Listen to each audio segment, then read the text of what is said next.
किसी भी भाषा को जानने के लिए सबसे पहले उसका व्याकरण जानना अत्यंत आवश्यक है, क्योंकि किसी भी भाषा को परिष्कृत करने का कार्य व्याकरण करती है।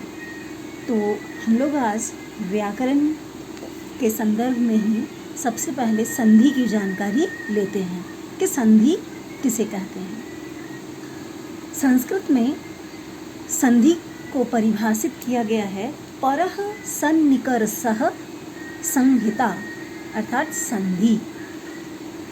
दो अत्यंत संयोगी वर्णों के मिलने से जो विकार उत्पन्न होता है उसको संधि कहते हैं।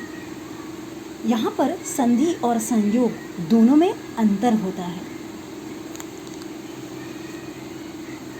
संधि में दो वर्णों के मिलने से विकार उत्पन्न होता है, यानी दो वर्ण जब आपस में मिलेंगे तो वो बदल जाते हैं, चेंज हो जाते हैं। जैसे वाक प्लस ईसह, तो यहाँ पर क और ई ये दोनों आपस में सबसे नज़दीक के वर्ण हैं, अक्षर हैं, और ये जब आपस में मिल के संधि हुए तो बन गए क्या, वागीसह, यानी क जो है वो परिवर्तित होकर के ग बन गया, अर्थात यहाँ संधि हुई है क्योंकि यहाँ परिवर्तन हुआ है। लेकिन संयोग में दो वर्ण आपस में मिल जाते हैं, जुड़ जाते हैं, मात्र उन दो वर्णों का आपस में मेल होता है। जैसे पठितुम प्लस इच्छति, यहाँ पे जो म वर्ण है वो ई स्वर के साथ संधि कर रहा है, म व्यंजन। ये दोनों जब आपस में जुड़ा तो यह क्या बन गया, यह बना पठितुम इच्छति, यानी म के ऊपर स्वर जो है वो मात्रा के रूप में सिर्फ लग गया और कोई परिवर्तन नहीं हुआ।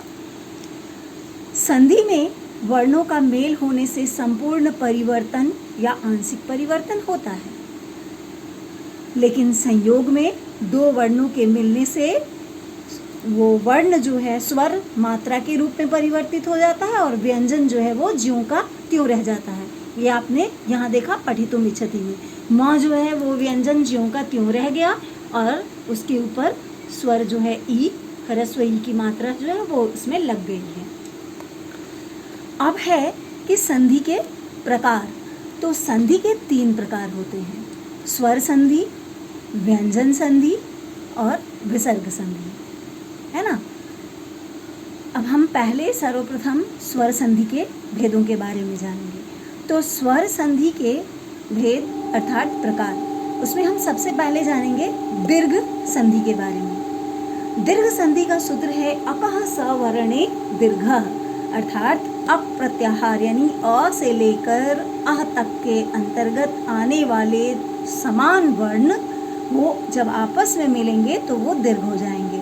तो अप प्रत्याहार में समान वर्ण क्या, दीर्घ वर्ण क्या क्या है, दीर्घ वर्ण है आ, ई, उ और री, है ना, दीर्घ री, ये दीर्घ वर्ण है। इसमें समान वर्ण क्या क्या है, अ और आ, ह्रस्व ई दीर्घ ई, ह्रस्व उ दीर्घ उ, है ना, और री, ये समान वर्ण है आपस में।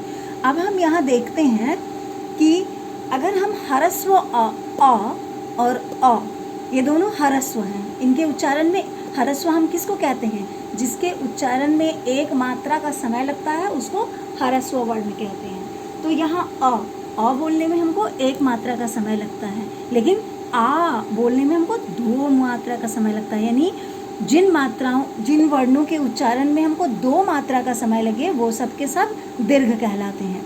तो यहाँ ह्रस्व अ जब आपस में मिल रहा है तो वो दीर्घ बन जा रहा है, अकः सवर्णे दीर्घ सूत्र के अनुसार। अब जैसे देखें कि दक्षिण प्लस अरण्य, तो यहाँ दक्षिण अणा में ह्रस्व अ है और अरण्य में भी ह्रस्व अ है। ये जब मिलकर के बना दक्षिणारण्य, तो यहाँ देखिए कि अणा में आ की मात्रा आ गई, यानी कि वो दीर्घ हो गया। इसी तरीके से आ प्लस अ इज इक्वल टू आ, यानी कि दीर्घ आ ह्रस्व अ मिलने से दीर्घ बना। तो जैसे तथा प्लस अस्तु, तो यहाँ तथा में आ है और अस्तु में अ है, ये दोनों मिलकर यहाँ क्या बन गए, तथास्तु।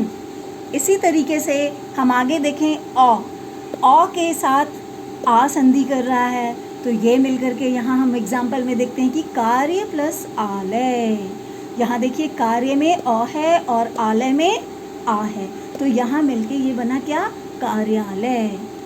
अब देखते हैं आ और आ यानी दीर्घ और दीर्घ को हम जब मिलाते हैं तो क्या बनता है, विद्या प्लस आलय। तो यहाँ विद्या में आ है और आलय में आ है, दोनों मिलकर के क्या बना, विद्यालय।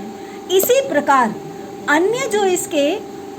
अन्य जो दीर्घ वर्ण बदलेंगे वो हैं, जैसे यहाँ देखिए हरस्वई, हरस्वई मिलके बनेगा क्या, दीर्घई। जैसे गिरि प्लस इंद्र, क्या बना, गिरिंद्र। दीर्घई प्लस हरस्वई मिलने से दीर्घई बनेगा, तो मही प्लस इंद्र, महींद्र। ऐसे ही नदी प्लस ईसह, नदीसह। ऐसे ही अब आगे आप देखिए हरस्वई और दीर्घई है मिलके दीर्घ, कपि प्लस ईसह, कपीसह, है ना। सेम देखिए नीचे हरस्व उ प्लस दीर्घ उ, ये भी दीर्घ उ में चेंज हो रहा है। देखिए हरस्व उ प्लस हरस्व उ, है ना, इज इक्वल टू दीर्घ उ। जैसे भानु प्लस उदय, भानुदय, यहाँ भानु में हरस्व उ है और उदय में हरस्व उ है, दोनों मिलकर के यहाँ दीर्घ उ की मात्रा बदल गई। उसी तरीके से देखिए यहाँ पर वधु में दीर्घ उ है और उत्सव में उ हरस्व है, मिलके यहाँ बना उत्सव। वधु प्लस ऊर्मी, वधूर्मी। लघु प्लस ऊर्मी, लघूर्मी। इसी प्रकार देखिए री और री को जब हम जोड़ते हैं तो दीर्घ री बनता है। पितृ प्लस ऋणम, पितृणम। स्वर संधि का ही दूसरा भेद है गुण संधि। गुण संधि अर्थात इसका सूत्र है आद गुण है, यानी कि हम अ या आ के बाद हरस्वई या दीर्घ ई संधि करें तो ए बनता है। यानी कि कुल मिला के हम देखें तो गुण संधि में क्या होता है, 3 परिवर्तन होते हैं। कौन कौन से परिवर्तन, ए, ओ और अर, ये 3 परिवर्तन होते हैं। कैसे, कब, कैसे बनता है, तो ये देखेंगे। अ या आ इन दोनों में से किसी के साथ हरस्वई या दीर्घ ई संधि करेगा तो वो ए बनेगा। ऐसे ही अ या आ के साथ हरस्व उ या दीर्घ उ संधि करेगा तो वो बनेगा।